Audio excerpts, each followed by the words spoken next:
తెస్తామని చెప్పి కానీ ప్రజానికం అంతా కూడా అర్థం చేసుకున్నారు. నిధులు తెచ్చే కర్తవ్యం, నిధులు తెచ్చే బాధ్యత, సత్తా భారతీయ జనతా పార్టీకి మాత్రమే ఉంటుందని చెప్పి మా మీద నమ్మకం వచ్చింది. 17 సీట్లలో ఒకటి ఎంఐఎం తీసేస్తే దాదాపు అధికార పార్టీతో సమానంగా 8/8 సీట్లు తీసుకొని ఇలా ఆధిపత్యాన్ని భారతీయ జనతా పార్టీ చాటుకున్నారు. ఈ ఆధిపత్యానికి కారణం, మా గెలుపుకు కారణం ఇవాళ యావత్ తెలంగాణ ప్రజలిచ్చిన స్ఫూర్తి, ఆశీర్వాదమే తప్ప దీనికి వేరే కారణం కాదని చెప్పి చేస్తా ఉన్నాం. దేశవ్యాప్తంగా కూడా చూస్తూ ఉన్నాం.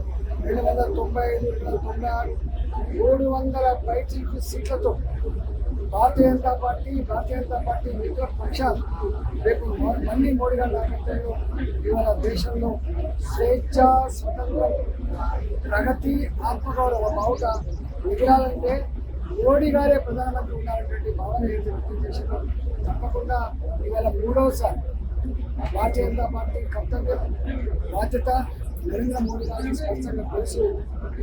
ఒక 5 సంవత్సరాల కాలం పాటు కరోనా కష్టకాలంలో కొన్ని ఇబ్బందులు పోయినప్పటికీ కూడా రాబోయే కాలంలో పేదరికం ఇప్పటికే పేదవాళ్లకు ఉన్న వాళ్ళకి మధ్య గ్యాప్ తగ్గించడం సఫలమైనటువంటి మోడీ గారు ఇవాళ బిలో పావర్టీ లైన్ పాపులేషన్ తగ్గించడంలో సఫలమైనటువంటి మోడీ గారు రాబోయే కాలంలో యువతకి ఉద్యోగ కల్పన, దేశంలో ఇన్ఫ్రాస్ట్రక్చర్ కల్పన, ఇవాళ make in India, made in India మరింత సిద్ధం చేయడం, ప్రపంచ చిత్రపటం మీద దేశ ఆత్మగౌరవ బావుటాన్ని ఎగిరేయడం, అంతేకాకుండా దేశంలో ప్రశాంతత, ఎక్కడ బాంబుల మూతలు లేని, టెర్రరిస్ట్ దాడులు లేని, ఎక్కడ కూడా హింసకు తావులేని ఒక ప్రశాంతమైన దేశాన్ని నిర్మాణం చేయడంలో మోడీ గారికి ఇలా ఏ ఆశీర్వాదం ఇచ్చిందో, ప్రగతికి ఆశీర్వదించిందో తప్పకుండా భారతీయ జనతా పార్టీగా ఆ కర్తవ్యాన్ని నిర్వహించడంలో ఇప్పటికే సఫలమైన మోడీకి, అనుభవం ఉన్న మోడీకి, కమిట్మెంట్ ఉన్న మోడీకి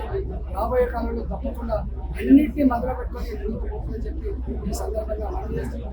వాళ్ళ మల్కాగిరిలో నేను తెలంగాణ ఉద్యోగంగా 24 సంవత్సరాలుగా తెలంగాణ ప్రజల కళ్ళ ముందు ఈ స్ట్రాటజీ నాలాంటి వారికి మల్కాగిరైనా, ఆదిలాబాద్ అయినా, నల్లగొండైనా, కరీంనగర్ అయినా, అందరి బిడ్డగా పొత్తుల సద్దిగా 34 సంవత్సరాలుగా మల్కాగిరిలో, అది అల్వాల్లో కావచ్చు, షామీర్పేటలో కావచ్చు, అలియాబాద్లో కావచ్చు, నంద్యాలలో కావచ్చు, గూడూరులో కావచ్చు, మీరు ఇక్కడే ఈ మీ కళ్ళ ముందు పెరిగిన బిడ్డగా 2 మాటలు హామీ ఇస్తూ ఉన్నా. ఒకటి, మా మీద ఇంత విశ్వాసం వచ్చింది, ఇక్కడ ఎంత డబ్బులు పంచినా, అధికార యుద్ధానికి పాల్పడ్డా, అనేక రకాల వైషమ్యాలకు తెలియలేపినప్పటికీ సంస్కృత ఆలోచనలు చేసినప్పుడు కూడా మల్కాగిరి ప్రధానిక మంత్రి మొదటి నుంచి కౌంటింగ్ మొదలుపెట్టి ఇప్పటి వరకు ఎక్కడ కూడా ఏ రౌండ్లో కూడా తగ్గకుండా ఇప్పటికైతే చూస్తా ఉన్నాం.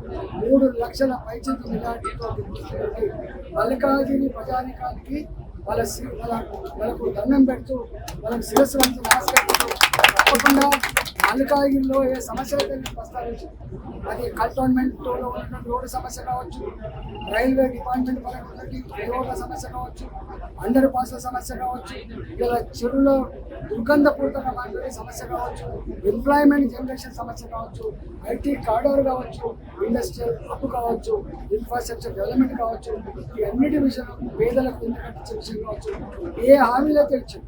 గతంలో నేను 2 సార్లు మంత్రిగా పత్రిక అనుభవం ఉంది కాబట్టి ప్రజల సమస్యలు ఎట్లా ఉంటాయి, ప్రజలు సమస్యలు పరిష్కరిస్తే ఎట్లా హత్తుకుంటారు, ఎట్లా వాళ్ళు ఎత్తులు ఎత్తుకుంటున్నారో తెలుసు కాబట్టి తప్పకుండా ఈ 5 సంవత్సరాల కాలంలో ప్రజలకు అందుబాటులో ఉంటారు.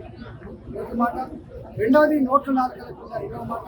మూడవది, మీకు మచ్చ లేకుండా శభాష్ మా బిడ్డల పద్ధతిలో నా పనులు చెప్పి ఈ సమస్యల పరిష్కారంలో తప్పకుండా మీరు ఇచ్చినటువంటి విశ్వాసాన్ని అమలు చేయకుండా ముందుకు తీసుకుపోతానని చెప్పి తెలియజేస్తూ పేరున మీ అందరూ నమస్కరిస్తున్నాను.